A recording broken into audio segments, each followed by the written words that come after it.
Je devais dicter tout ce que je voulais faire parce que j'étais piégée dans mon lit, je pouvais vraiment plus rien faire, il y avait que la parole qui fonctionnait.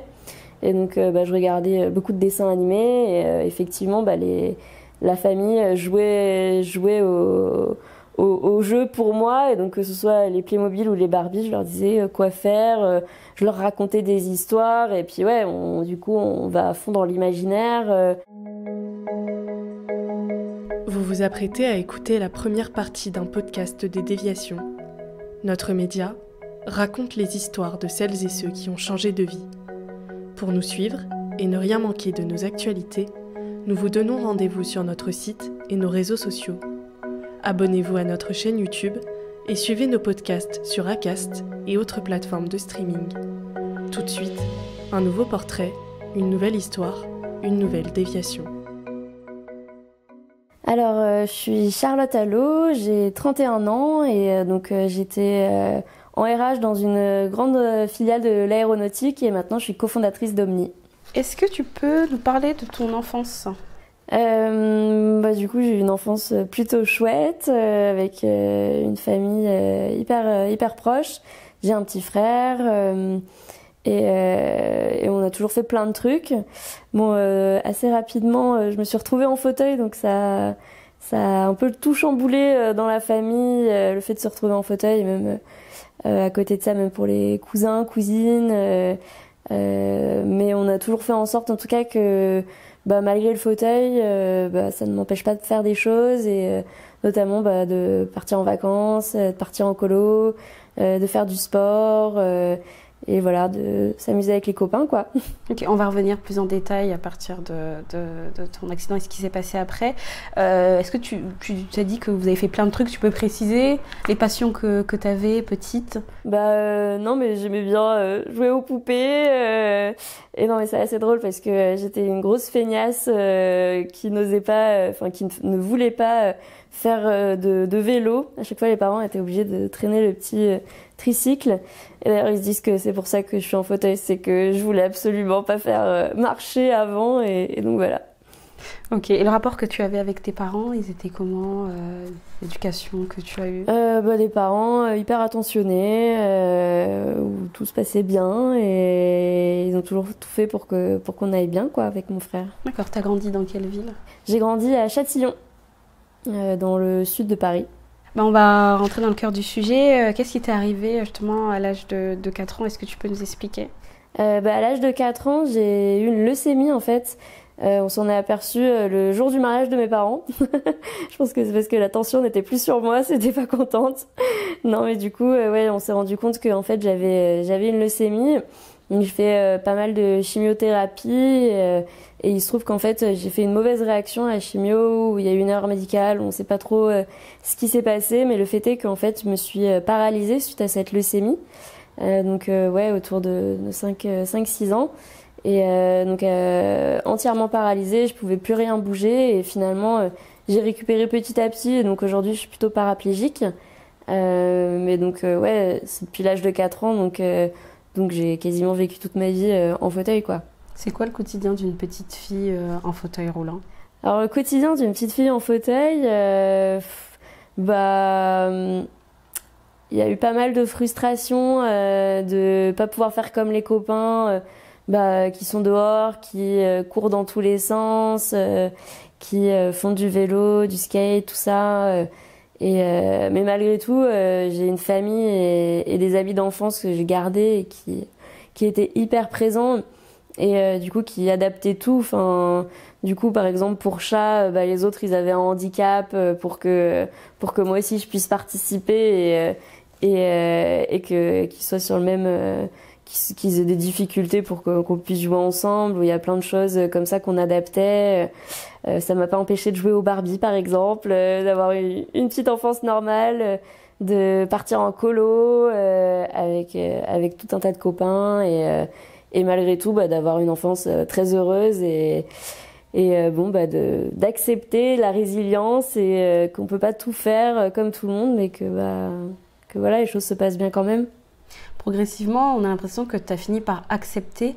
Mais au début, quand on reçoit ça, comment on réagit? Je pense qu'à 4 ans, tu n'as peut-être pas encore de souvenir de comment tu te sentais, mais tes parents, est-ce que tu les as vus changer? C'est quand même une annonce très difficile.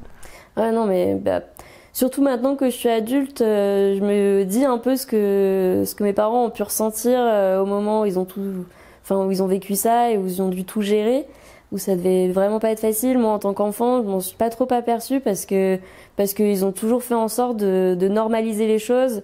Mon oncle, il s'était même rasé la tête quand j'ai perdu mes cheveux pour montrer que non, c'était quelque chose de normal. Et ma chambre d'hôpital, elle ressemblait pas à une chambre d'hôpital. Enfin, il y avait des dessins partout, il y avait même de la peinture sur les fenêtres, il y avait un arbre de Noël à Noël en plastique, il y avait la maison Barbie, la maison Playmobil. Oui, je cite plein de marques là. Mais c'est vrai qu'on faisait en sorte que ce soit le plus joyeux possible. Et je pense que ouais, dans l'enfance ça allait parce que tout était gommé et ça se passait bien, mais c'est peut-être plus à l'adolescence où là j'avais vraiment cette frustration d'être un peu coincée à la maison en fait, avec tous les copains qui commençaient à sortir, à aller sur Paris, à faire des choses et tout, où moi sans mes parents c'était compliqué de bouger de chez moi en fait, de sortir et vraiment cette frustration d'être bloquée à la maison où du coup je passais pas mal de temps sur l'ordi, à jouer aux Sims et à d'autres trucs de ce style et ouais, ça a été plus l'adolescence où ça a été frustrant, mais là encore en grandissant, mes parents ils étaient hyper présents et même pour m'emmener en soirée ou m'emmener à gauche à droite, ils étaient toujours là, toujours prêts, même pour venir me chercher à 2h du matin, enfin trop mignon et du coup, ça s'est quand même très bien passé et j'ai de la chance malgré tout, quoi. C'était un stade, à quel stade en fait, quand on vous l'a annoncé? Je sais pas te dire, mais bon, la leucémie chez les enfants, c'était une leucémie, comment on dit, une leucémie assez violente, qu'il fallait prendre en charge très rapidement. J'ai fait partie d'un essai clinique en fait, parce qu'à l'époque, on savait pas trop quel protocole mettre en place. Et donc j'ai eu a priori plutôt le protocole intensif pour voir comment éliminer le cancer.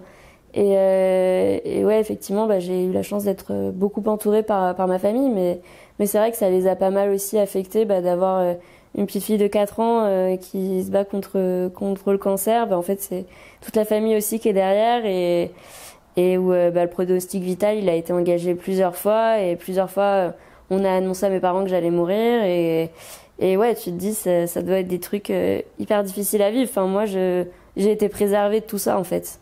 Là tu as parlé de ta leucémie, du fait que tu étais entourée, qu'il y a eu beaucoup d'amour et même si c'était très violent pour tes parents, est-ce que tu peux nous expliquer comment t'es passée de la leucémie à la tétraplégie? Suite à ma leucémie, je me suis entièrement paralysée. J'ai été tétraplégique, donc je pouvais plus bouger ni les membres supérieurs, ni même membres inférieurs, ni la tête en fait. Et j'allais être placée sous respirateur artificiel. Il se trouve que la veille de Noël, j'ai finalement, le processus s'est un peu inversé. J'ai commencé à récupérer. Donc bon, magie de Noël, tout ça, je ne sais pas, mais en tout cas, c'est vrai que finalement, on m'a pas placée sous respirateur artificiel et j'ai commencé à récupérer petit à petit. Mais c'est vrai que jusque-là, je pouvais rien bouger. Il y avait uniquement le fait de pouvoir parler qui continuait. Et donc, petite fille de 4 ans, donc on continue à jouer au Barbie. Du coup, il y a mon oncle, je lui ai expliqué, Ken, il embrasse Barbie, il faut les pencher un peu. Non, tu fais ça mal, fais ça comme ci, comme ça. Enfin, on essaye d'adapter les choses, quoi. Je devais dicter, tout ce que je voulais faire parce que j'étais piégée dans mon lit, je pouvais vraiment plus rien faire, il y avait que la parole qui fonctionnait. Et donc, je regardais beaucoup de dessins animés et effectivement, la famille jouait au jeu pour moi, et donc que ce soit les Playmobil ou les Barbie, je leur disais quoi faire, je leur racontais des histoires, et puis ouais, du coup on va à fond dans l'imaginaire, on projette sur les poupées ce qu'on aimerait faire, ce qu'on a envie de faire, et du coup les autres font pour nous, donc hyper frustrant quand Ken et Barbie ne s'embrassent pas correctement, d'expliquer à tonton comment on fait, qu'il faut pencher la tête, tout ça. Mais en vrai non, moi j'en garde des bons souvenirs finalement. J'ai pas, c'est les trucs un peu douloureux que je peux retenir, c'est plutôt les soins qui étaent douloureux. C'était hyper difficile parce que j'ai eu des cathéters. En fait, comment on explique, c'est des perfusions, mais qui sont où on t'opère pour mettre la perfusion. Donc j'en ai eu 3, et il faut que ce soit hyper stérile. Du coup, il faut que ce soit des pansements qu'on change tous les jours. Et sauf que à force, ta peau elle est à vif, elle est brûlée, donc d'enlever le pansement et de le remettre systématiquement, c'était des douleurs assez dures. Et il y avait qu'une seule infirmière qui voulait s'occuper de moi parce que je hurlais à la mort, et qu'il y avait aucune infirmière qui osait s'approcher de moi, parce que c'était trop difficile pour elle de voir une petite fille de 4 ans qui a mal, quoi. Donc je pense encore à Arlette, que j'appelais Arlette la balayette qui pue qui pète. Oui, à 4 ans, on s'invente pas mal de choses pour rendre ça ludique, et qui était l'infirmière la plus âgée du service, et qui du coup prenait, je pense, sur elle, et que ce soit le matin ou l'après-midi, c'était toujours elle qui était responsable de mon pansement et de gérer tout ça. Mais en dehors de ces soins un peu douloureux, les parents ils ont toujours tout fait pour que ça se passe bien. Et finalement j'ai récupéré petit à petit, et le premier mouvement que j'ai réussi à faire, c'était la pince, et du coup à ce moment-là il y avait je sais pas si vous connaissez, c'est les perles Emla ou Elma, je sais plus comment ça s'appelle, où c'est des petites perles qu'on met dans une grille, et après on passe au fer à repasser, et ça fait des formes et tout ça. Donc comme j'avais la possibilité de faire la pince, moi je faisais la pince, et ma famille me portait le bras telle une grue. Et pareil, on avait un memory Disney où c'était des petits pions qui cachaient les images, et donc avec la pince, moi j'attrapais le petit pion, on me soulevait la main pour découvrir l'image, et j'en choisissais un autre, et du coup j'avais la pince, donc après on me guidait, et finalement j'ai récupéré de plus en plus. Donc aujourd'hui j'ai pas toute ma force dans les bras, mais j'ai récupéré une partie. Les jambes, j'ai aussi pas récupéré une infime partie, mais qui me permet pas du tout d'être debout, mais par contre j'ai toute ma sensibilité, donc voilà, c'est un cas un peu particulier. Et est-ce que ta famille ou toi avait eu envie justement de poursuivre l'hôpital, ou à un moment donné d'engager une procédure par rapport à ce qui s'est passé? Ouais, mes parents, c'est vrai qu'ils sont renseignés auprès d'un des pontes d'avocats de Paris pour savoir si on pouvait attaquer, pour savoir ce qui s'était passé. L'avocat leur a dit que c'était pas faisable, parce que ils avaient signé des décharges, et que c'était trop compliqué à prouver. Là, plus récemment, avec tout ce qui s'est passé derrière, le fait d'avoir appris que le médecin avait été renvoyé, que l'essai clinique avait été retiré, il y a pas mal de choses qui se sont accumulées suite à mon cas, qui laissent à désirer qu'il y a vraiment eu une erreur médicale, et qu'on pourrait aujourd'hui relancer des démarches et tout ça, mais j'ai pas envie de me lancer là-dedans. J'ai envie de passer à autre chose aussi, et j'ai pas mal d'amis et de proches qui sont dans le médical, et je sais que l'erreur elle est humaine, et là-dessus je l'entends complètement, mais c'est vrai que je suis un peu frustrée qu'on le reconnaisse pas, juste parce que pour moi faut reconnaître ses erreurs, et au moins ça me permettrait aussi dans mon chemin de vie aussi de savoir qu'est-ce qui s'est passé, et juste au moins on sait ce qui se passe, et puis on passe à autre chose. Mais bon, c'est comme ça, on accepte, et j'ai pas du tout envie de me relancer dans des démarches, et je préfère passer à autre chose et accepter que la situation soit comme ça, et c'est tout. On sent beaucoup de relativisme et de combativité. Est-ce que ça a été dès tes 4 ans que tu t'es dit, là, je pense qu'avec l'amour qu'il t'a porté, on t'a protégé, mais ensuite quand tu t'es sentie frustrée à l'adolescence, est-ce que très vite tu t'es dit, j'ai envie de me battre, je veux me battre pour avoir la vie que je mérite, ou tu t'es dit, où il y a eu des moments où c'était beaucoup plus dur, où ton handicap était difficile à supporter? Bah, il y a eu pas mal de hauts et des bas, hein, surtout à l'adolescence où la frustration, mais pourquoi ça m'arrive à moi ouais, d'être frustrée. Donc c'était pas toujours hyper positif. Et heureusement que ouais, j'avais ma famille derrière pour me pousser et pour me montrer que c'est pas grave et que ça n'empêcherait pas de faire des études, d'avoir mon appartement, de passer mon permis, de faire plein de choses et d'avoir la vie que je veux. Et je pense que ouais, vraiment c'est l'entourage qui m'a permis aujourd'hui d'être dans cet état d'esprit. Mais c'est sûr que il y a des moments où on a des petites rechutes, où on se dit flemme, j'en ai marre de toutes ces galères, de devoir prendre sur moi et tout ça, de m'adapter en permanence. Et d'autres fois où on se dit oui mais bon ça va, je suis pas à plaindre, et où on relativise et où en fait les choses elles sont faites comme ça et ouais, je me dis aussi pas mal que les choses elles arrivent pour une raison. Et je suis persuadée au fond de moi que j'aurais été une grosse garce si j'avais pas été en fauteuil. et que le fauteuil il fait vraiment voir la vie aussi autrement. Et je le vois parmi mes potes. Je pense que je suis quelqu'un ouais, qui choisit ses batailles et clairement qui laisse couler beaucoup de choses. Je suis, je pense, assez calme et assez cool. Et ouais, le fait d'être en fauteuil, ça t'ouvre l'esprit, ça te permet de relativiser vraiment. Et on choisit ses batailles, quoi. Qu'est-ce qui est le plus difficile à supporter dans le handicap ?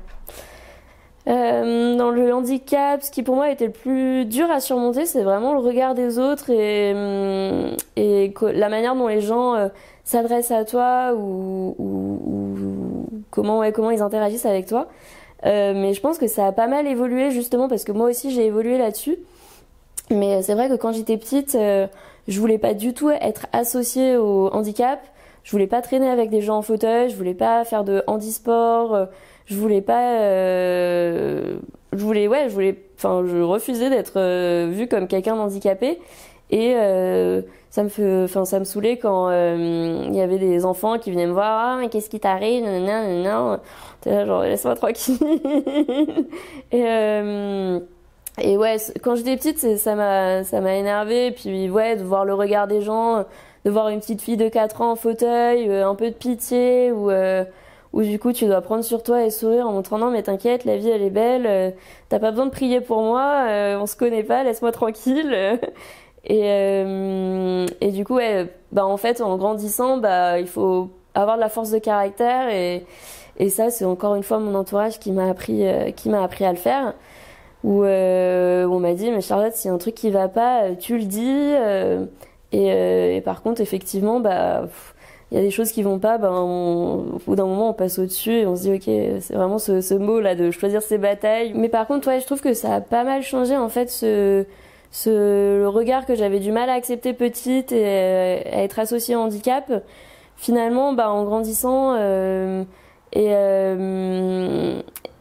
aussi ouais avec mes copines, je me suis rendu compte que c'est aussi j'avais l'impression que les gens me calculaient pas trop, me laissaient de côté, d'être un peu marginalisée et en fait je voyais que mes potes me disaient mais en fait les gens ils savent pas, c'est parfois un peu maladroit et tout, mais en fait faut en avoir rien à faire et va vers eux et souris. Et c'est vrai que quand t'es dans une démarche beaucoup plus souriante et avenante, les gens viennent plus facilement à toi. Et c'est vrai qu'aujourd'hui, en tout cas, je sais pas si c'est un truc qui se fait un peu naturellement, mais que je sois dans la rue ou quoi que ce soit, on me propose peut-être 1 à 2 fois par jour de l'aide ou quelque chose. Je sais pas si c'est le fait d'être souriante ou quoi, mais les gens sont plutôt avenants. Et je me faisais la réflexion, notamment au moment de l'adolescence et quand on a commencé à sortir en boîte, où tu te dis ouais t'es dans ton coin, les gens ils osent pas venir te voir parce que t'es en fauteuil roulant et tout. Et en fait non, c'est parce que c'est moi qui m'étais mis un complexe là-dessus. Et comme n'importe qui peut avoir un complexe d'ailleurs, et de pas oser aller sur la piste de danse. Et en fait, non, à partir du moment où tu as de l'assurance, les gens viennent à toi et donc ça c'est vraiment un mindset qu'il faut avoir en soi et qui est difficile, qu'il faut travailler. Mais de se dire, ok, je prends sur moi, non, il n'y a pas de fauteuil, je vois pas de quoi tu parles, tout va bien. Et en fait, d'avoir de la joie de vivre et d'avoir de l'assurance, c'est ça qui fait que les autres viennent à toi, sont plus à l'aise, décomplexés, que les choses se font naturellement.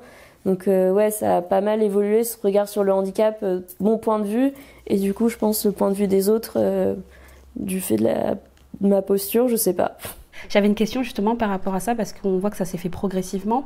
Est-ce qu'à l'école, déjà comment s'est passée ta scolarité? Est-ce qu'avec tes parents, vous êtes très vite dit qu'il fallait avoir une scolarité à domicile, ou tu as été directement à l'école publique? Du coup, la leucémie, tout ça, c'est arrivé quand j'étais en maternelle.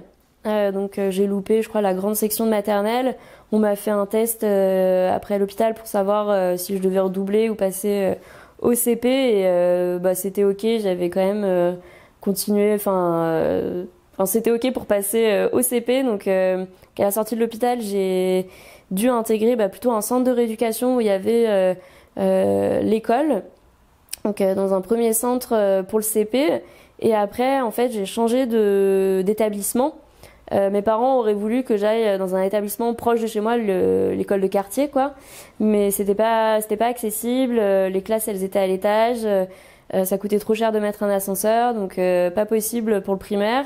Donc ma mère avait anticipé pour le collège, puis pour le lycée, mais pareil, même constat. Elle avait beau se battre, c'était trop compliqué de rendre accessibles les établissements, alors que ça nécessitait uniquement un ascenseur. Hein, c'était pas beaucoup de choses, mais malgré tout des frais trop compliqués. Donc finalement je suis restée du coup dans le même établissement pour le primaire, le collège et le lycée, et finalement je regrette pas du tout, parce que c'était un établissement un EREA, donc je connais pas l'acronyme, mais c'est un établissement qui accueille des personnes en situation de handicap et aussi des personnes valides, et du coup c'était hyper chouette d'avoir cette mixité.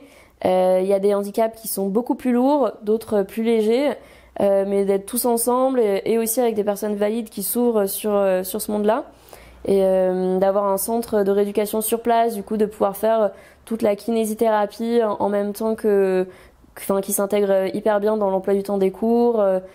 C'était vraiment hyper précieux d'avoir les médecins, les infirmières sur place, et en fait d'avoir aussi tout qui est adapté, notamment l'EPS, donc les cours de sport, où ça m'a permis de faire tous les sports possibles et inimaginables en fauteuil, et d'être avec à la fois des personnes qui sont en situation de handicap, où du coup tu te décomplexes sur le handicap, tu te vannes les uns les autres avec des choses qui, sorties de l'extérieur, paraissent complètement irrespectueux, mais quand t'es en fauteuil, du coup ça te permet de vanner les autres qui sont en fauteuil, et ça faisait pas mal rire mes potes quand je leur disais que parfois à la récré, quand c'était la guerre, on se crevait les pneus au crayon à papier, et du coup on était bloqués dans la cour, et que c'était la punition.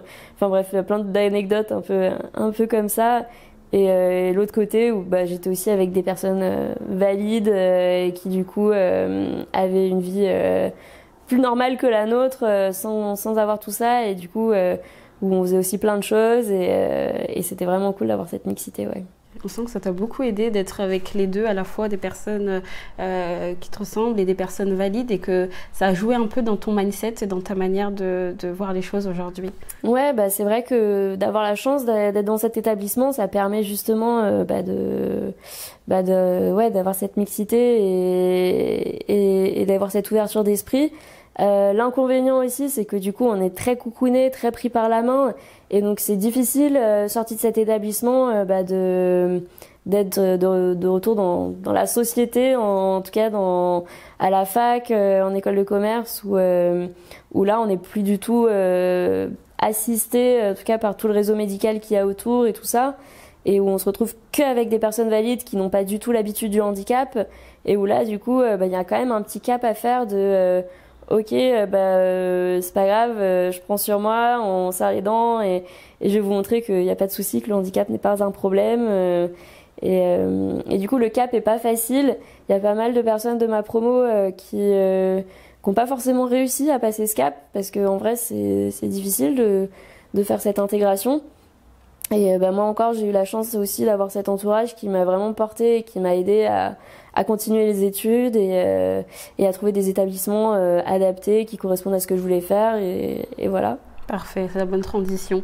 Petite, est-ce que tu t'autorisais à avoir un métier rêvé et est-ce que en grandissant, tu t'es dit, tu as fait des études par choix, par passion ou par défaut? Alors mon métier de rêve quand j'étais petite, c'était d'être pédiatre. Je voulais absolument être pédiatre. Je pense que ça a un lien avec le fait que petite, j'ai eu pas mal de pédiatres qui se sont occupés de moi et je me suis dit moi aussi j'ai envie de sauver la vie de plein d'enfants. Et du coup je voulais être pédiatre et ça, il y avait pas d'autres options possibles. Et donc j'ai fait un bac S et ensuite j'ai été en fac de médecine.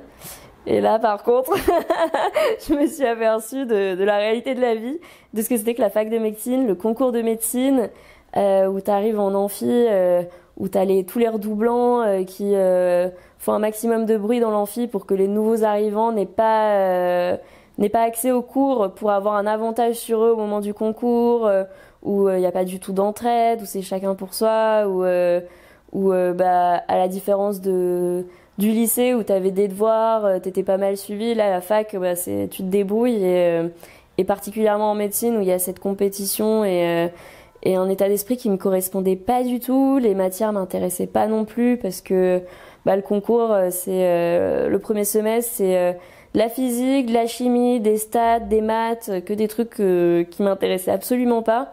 Moi j'étais beaucoup plus axée sur biologie, anatomie, sciences humaines, et ça y était pas et j'ai pas réussi ça m'a pas plu. Je me suis dit ok, c'est pas fait pour moi. À côté de ça, il y avait des moments des soucis perso un peu durs à gérer en parallèle. Du coup, je me suis dit ok, on repart de zéro, on se pose la question de qu'est-ce que finalement on veut faire de sa vie. Vous venez d'écouter la première partie d'un podcast réalisé par Audrey Maquies et Chloé Robert. N'hésitez pas à commenter, nous écrire et partager si ce podcast vous a plu. Notre média, vous pouvez le retrouver sur lesdéviations.fr, Facebook, Instagram, LinkedIn, TikTok et YouTube. Nous n'avons qu'une vocation, raconter les histoires des personnes ayant changé de vie. Alors à très vite pour un nouvel épisode.